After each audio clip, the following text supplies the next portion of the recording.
So today I'm going to talk about pollen sub or pollen substitute. Ultra B in this case with a few extras in it. Is it really worth doing all this, feeding your colonies with it when perhaps nature will provide it all for them and probably even better? Let's have a look.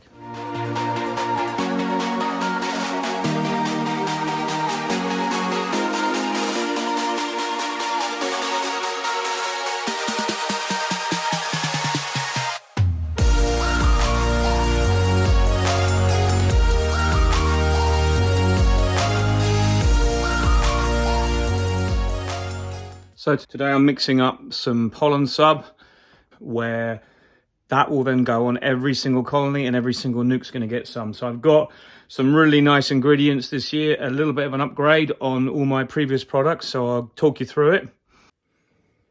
So I don't know what I'm doing, to be honest. I'm just going by what I can glean. I've got some Apis Biologics bioactivator. This is like your probiotics for bees. So this is enough for a 50-pound bag, and that's going to be mixed in with my 50 or 40-pound bag of Ultra B, which you can see here. This is Ultra B, and I've also got some Levadura Apidry. It's basically the Spanish brewer's yeast. Okay, I couldn't get any others from anywhere else for the time being. So I got this because this is in Europe. I got this sent from Spain when I bought some other stuff from La Teña de Apicultura. It's a beekeeping website in Spain. They're really good. If you ever want to buy stuff, their service is very efficient. So it's all getting mixed up in this big tub. And it means I can mix up nearly a whole sack of the Ultra B and a few big scoops of the brewer's yeast that I add in as supplementary.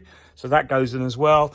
So I start off with using the liquid is the beekeeper's syrup that we buy.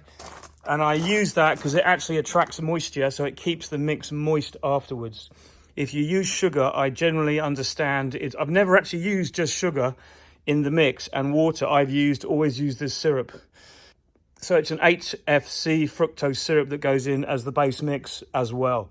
So there's at least one of those goes in, and I add more to see how much more it needs and keep it really moist. And obviously I'll leave it for a day to stand to firm up a bit, but I mix it moister at the start. So going in this mix, that's the main ingredients. That's the powder I put in, the Ultra B powder. And the vitamin B complex we get in this from the protein from that. So that's the two ingredients. As well as that, as I said, I've got this Apis Biologics bioactivator. I've also got some apple cider vinegar. I've got some linseed oil. Now this is the one that is supposed to really give the protein, this specialized protein that the bees really need. So I've got this. I've got 4 times 25 centiliters, which is... So that's 1 litre going into that. I'll also add a little bit of honey because I've got some honey of mine that's separated. Every now and again you get a couple of pots that do this. This is like 3 years old now, so I'm happy to add that into the mix to make it sweeter. And I also am going to put in some rapeseed oil, but that's organic as well. I've used this last year and it worked really well. Obviously I don't use olive oil because that apparently isn't very good for the bees.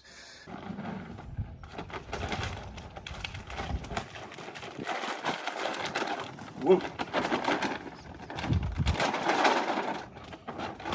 That's my Ultra B. So this is brewer's yeast I'm going to add in. This is always a massive vitamin B complex. So this is the one I bought from Spain. So I couldn't get it from anywhere else at the time. I'm opening the bags right up because I'm going to be able to close them down after I've taken a fair bit out. And this is like a brown powder. If you look in the top there, you can see it. I'm going to put a good couple of buckets full of this in. This is extra protein and vitamin B. It's from the beer making industry. It smells nice actually.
You can see it nearly falls off the mixing itself.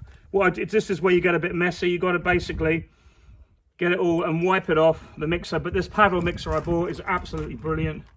It does the job, and you can kind of scrape it all off, and then you don't lose hardly any then. But you always will lose a few bits. But anyway, you can see the consistency. That will thicken up now, and that's going to be absolutely brilliant. So that is mixed, done.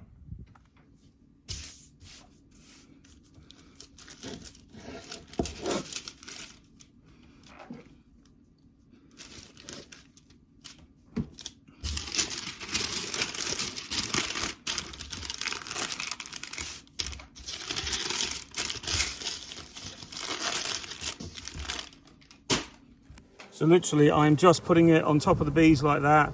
I move the feeder off temporarily just to the end. All my new polythene covers that I'm replacing as time goes on have got the feeder at one end like there, so I can then roll this up and add the pollen sub later on. But the bees seem to really like it. And I just put my cover back on like that, and that's my pollen sub done. Now I know the bees are going to get loads of pollen from the ivy, they're starting to, but they haven't got it yet. So if I can get a little bit more nutrition into them, haven't taken that queen cage up, I know that colony is well alive. But if I can get more nutrition into them right now as we go into the final phase, and it might help them get some better gut microbiome going, it might help their gut for the winter. I don't know, but the colonies here are really good. I'm really pleased. They've done really well. They're all getting a pollen sub, just like that. Back on goes the cover. It's one of those things where I don't know if I'm doing the right thing. I'm pretty sure I'm doing the right thing, certainly for my production hives, because they are always a little bit smaller and they've had their queens caged. So I like to make sure that they're getting everything they can and they need at the right time, because after those queens are released, all they want to do is lay, and they've got to make lots of winter bees, so they'll need enough time to have two or three rounds of bees if they can. This one I think is either very small or queenless. You can see it had a cell, so it might not have mated, but maybe there is some brood. Let me find a hive tool, which I'm supposed to have with me now. It would indicate there's something okay here, because we have bees clustering on the 3 frames in the middle, be it in small amounts, but I can do something with this. I can give it another, no, this is queenless, so this is going to be, that's actually drone laying. It's got a laying worker. So the time I had to sort this out wasn't enough, and it looks like the cell, for some reason, didn't hatch. Now I don't know why it didn't hatch. That is the peculiarities of beekeeping. Usually bees will not build a cell unless they know it is viable, which is why raising queens is such fun, because you know the bees have done it all and they know that the queen cell is good. However, occasionally it does happen like that. It could be black cell virus, could be a number of things. So that one will be shaken out now. I'm just going to put the roof back on it with no feeder on. What I do is this, put the feeder above the roof. So I marked that anyway with the cage at the back, because I wasn't sure whether it was any good. And then I know straight away that this is the dud amongst very few others, so I'm really pleased. There's a couple over there that didn't requeen. Overall, I've got a lot of good nukes going into the winter. Exact numbers yet, I don't know, and I never really count until we get into deep winter.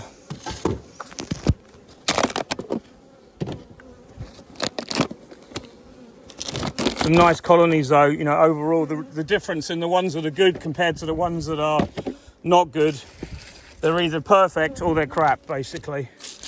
We're getting to that time of year now where you can clearly see any colonies that were on the way out have really gone to that point of no return, and all the colonies that are good are really making good headway. And they need to, because this is it now, that's it. We are now into the cut-off point, into that delicate zone where there's no chance of really remedying anything that's bad. I'm going to quickly look at this one. I'm not overly happy with it, but I think it's okay, but I'll just check.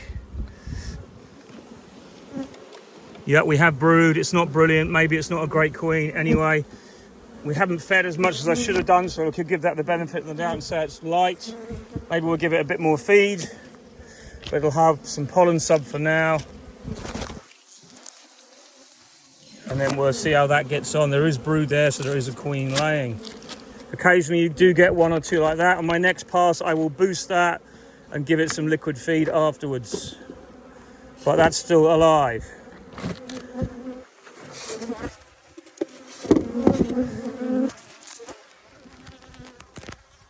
So what I tend to do on my production hives with pollen sub is this. So the colonies have been fed. Okay, so the feeder is now empty. And we're going to go into the feeder and have a look in here. Absolutely nothing. Usually get a few bees. If there's a packed colony, you'll get a lot of bees in the top, which you've got to shake out. But then what I do here is I open up the colony and I'm going to put the pollen sub on top of the bees and I invert the feeder. So this isn't a very big colony, but it's still not bad. Let's see what these are doing. I'll have a very quick look. They seem to be a bit one-sided. Give them a little bit of smoke because I know they're going to change the minute I go into there.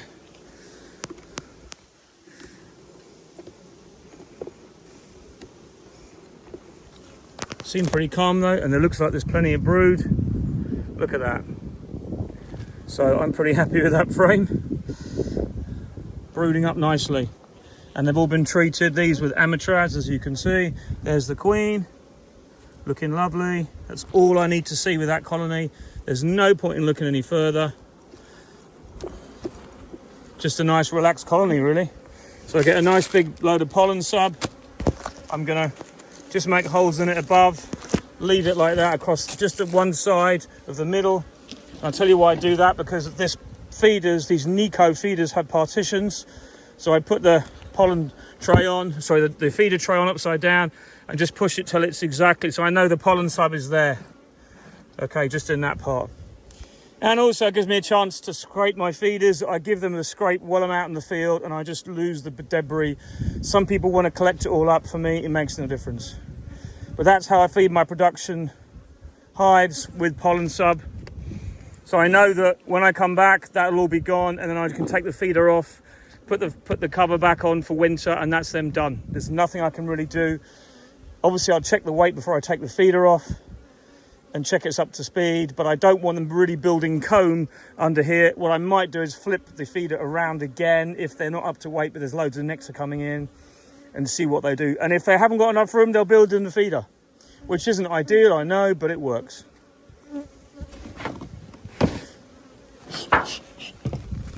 Let's do the next one. Oh, look at this. You see, this wasn't on straight, and there was a little hole in one corner when I lifted it off. Dead bees on one side, but that's not bees from this colony. Just shows what happens, you see, look. Slightly to cop, I was probably in a hurry, thinking I had everything good. See what this is looking like. Oh, it looks very nice. So we're gonna give that a knock there, knock those bees off. And we're gonna take this over here. I'm just gonna agitate these bees to get them all loose. They're all dead, obviously. There's not that many, but there's enough to make me go, what a waste. If there's anything to stop the bees, they hate the smell of other dead bees. Make sure you get them all out. And I know then that some of this colony didn't get the full amount of nectar, of sugar that I gave it, but hey ho, let's hope they make the rest up. These are looking nice. Quick look in here. It's a very light frame.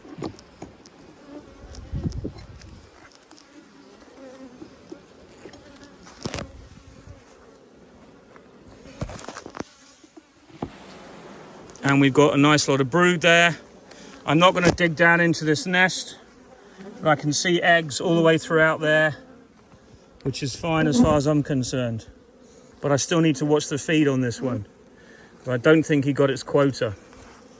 However, not too bad. There is some weight there when I shuck that hive, so it's not as bad as it all might seem. So I got that about right with the amateur as well. So on goes the pollen sub. Make a few holes so the bees can eat it from above. And back on goes the feeder. I know Bob Binney uses some eeks, which I like totally, which would be perfect for this thing. So you could take your feeders off and use the, it's like a ring of wood, and it's about that depth anyway, but it means you can do your thymol treatments in, your thymol gel, you can do feeding candy in the winter or sugar boards, you can do feeding pollen sub like this if you really need to. And that's something that appeals to me, but it's another thing I'd have to do. You imagine making, I've got a similar thing for my feeders, there they are, the blue ones, but you'd have to do the same for production hives, and it becomes a lot of work. And when you haven't got your own wood shop, in other words, you haven't got the facility at the moment to make those things up easily, it's probably better off just using what I do. The old thing is with beekeeping, you use what you have, and that's what it's all about. So this is my eek, works just fine, they can build in it, but you just have to keep on top of the ball. So the dilemma is, should we put on pollen sub or not? Should we give them extra supplements? And even though I know we've been through this a lot of times, it's something we can always think about, because you'll wonder whether you're doing the right thing. Would it be better to have your bees a little bit starved till the end of the dearth, and then naturally they rebound quicker? Could you think about it like that? I don't know. I certainly am of the opinion, I've seen other people using various supplements and their bees are great at the end of the summer. So I'm of the opinion that there is no evidence to say otherwise, that giving them pollen sub at the wrong time, or the right time, we hope, but what I'm saying is at the wrong time, has any ill adverse effects. So it can only be a good thing. And obviously the cost is involved. I had a little bit of money put aside for that, budgeted for this year. Now I've only got 2 sacks and that's got to go. So that's 40-pound bags. So mixed up, it gives me about 4 of those trays, tubs completely full of each sack when it's mixed up. So it's quite a bit. It's enough for 1 treatment per colony, basically, with what I've got. And that includes all the nukes, 1 pollen sub on the nukes, 1 pollen sub on the production hives. And I'm giving about a pound in weight, which would be 500 grams, maybe 700 grams. It's a little bit heavier than that. I actually haven't weighed each one, but I know what I give is kind of this, if that makes sense. I blob it on. That's probably a good pound patty. It's nice and soft. It is a bit gooey. You can see some of it's leaked out a little bit here. But it seems to be a good way to go forward, because don't forget, we've had a big dearth. Now, if I can supplement what the bees are bringing in with what the ivy is going to give them, and the ivy is going to give for the next 4 to 5 weeks, not 45 weeks, lol, 4 to 5 weeks, that ivy is going to be massive. But if I can give them a bit of that probiotic that's in my pollen patty, and they take it all down, and there's sugar in it as well, if the nectar isn't as good as they say, as it usually is, who knows? It's looking very good at the moment, and we've got a little bit of warm weather coming up this weekend where it should really start to literally pour in, and we'll have that smell in the colonies. But just by having that, something different in your hives just might give that bit of spark. And I'm totally of the opinion that if they've got pollen coming in, that's all they're going to need. But obviously it's one type of pollen, it's very much a monoculture type pollen. But even though saying that, I believe that ivy pollen is pretty diverse in what it gives to the bees, and they do really well on it, and so do many other insects. You can see that big ivy there. Example, we get tons of stuff like that all around here. So my bees do so well where they are, and I've got a lot of nukes in one place because I know that they've got enough food for them here. And we'll see that the proof of obviously in the pudding is in the eating. We'll be looking at the colonies later on and checking they've got up to weight. You know, checking those 5 frames, maybe 6 are full of food. There's not much else I can do if they're not. I don't really want to add. I've got some candy fondant at home, and I could make some sugar blocks as well if I need to, which are actually relatively cheap to make, and they're a good security. So I may go for that this year, but I'll see what we get in the next 4 or 5 weeks, and my sugar blocks will go on in November if there's not much. Well, there's a good number of bees, because you need a good number of bees to get the sugar blocks to be eaten. That's what I find, but we can do that later on. But at the moment, by giving them this pollen sub, I do believe it will kickstart them out of the dearth, give them something a little bit different. From all accounts, the Apis biologic is a really good base probiotic, and it's going to do nothing but hopefully augment the goodness that they've got inside them already. We'll just have to see. All I'm saying is, if anyone said to me, are you wasting your money? I'd say I don't disagree with you, but I will never give it in the spring anymore. That is a complete waste of time, because in the spring we have more pollen that we know what to do with. And even in our dearth in between mid-May and mid-June, when everything finishes from the spring before the chestnut and the bramble start, we still have pollen coming in. We have dock, we have other weeds that flower then, and there's a lot of them, and it's the start of the bramble. So we're fine then. But for the moment, I think the best time is the dearth. Whether I can get hold of it next year, I really don't know. But what I'm looking at now, I'm seeing loads of pollen coming in already. Not as much as a full flow, but certainly on the positive side of pollen entering the hives. And it's good news and a good thing to have, that you know that your bees are on the Ultra Bee as well while they are bringing in the other things. So what can you do? That is, in my mind, that's how I think about it. Pollen substitute, Ultra Bee, Bee Pro, whatever you call it, whatever you use, there's no right or wrong answer. I think you could say definitely there's certain times of the year where you would question using it because you just think there's so much good food around. But at the other times of the year, when there's a dearth on and you really want to keep your production going and you really want to give your bees the best feed, as well as liquid feed, you know what you need to do. So I'll leave that with you. Speak soon. Bye for now.